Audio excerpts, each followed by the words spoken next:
Hello, thank you guys for tuning in to my presentation, which is going to be the unforeseen legacy of the Shags. And so, my purpose for this presentation is just to inform you guys on the Shags and how their deep cult following kind of led to a lot of interest in their obscure music and how they rose to fame. So, let's start it off.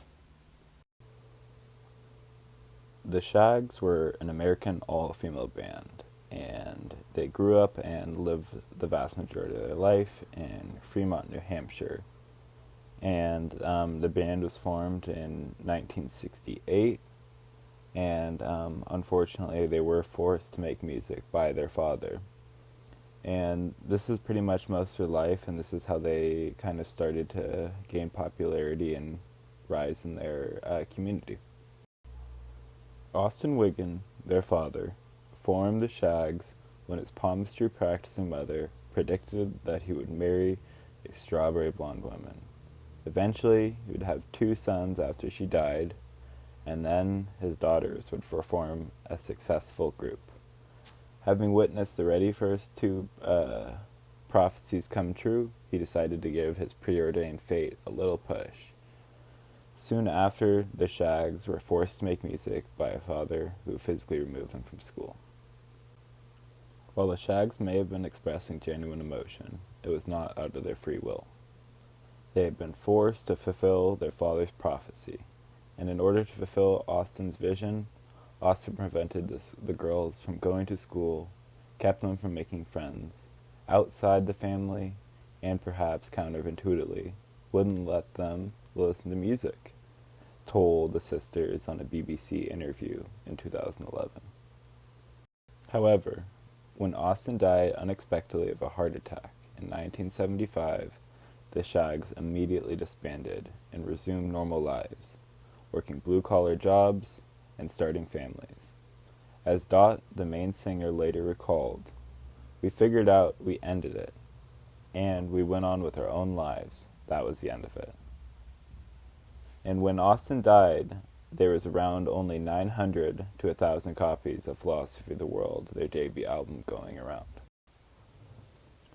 Throughout the debut album, Philosophy of the World, much of the audience can see the deeper meaning that is representative in their music.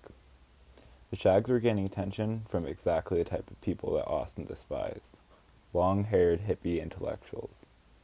And the song that gained the most attention and found the biggest deeper meaning through the audience was How Do I Feel, which represented a strict upbringing of social anxiety and a true example of how far their father pushed them to be famous. With only 900 to 1,000 copies of Philosophy of the World going around, it started to gain traction, specifically in the year 1988, when the band NRBQ found one of the original pressings and were fascinated by its strange innocence. Over time, it slowly started to gain traction on college radio stations all across the East Coast. Technical limitations can equal music freedom, said David Fair of Half Japanese.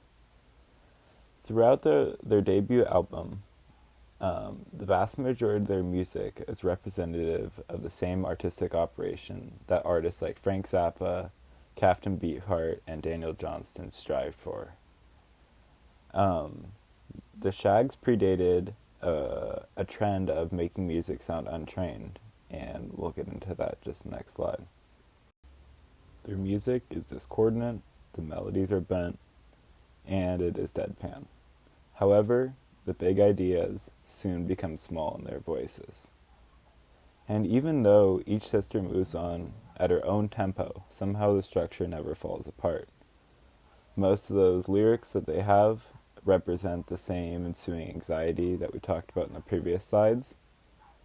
And all of their voices kind of represent a deeply unsettling, strange innocence that's very representative of all of their tracks.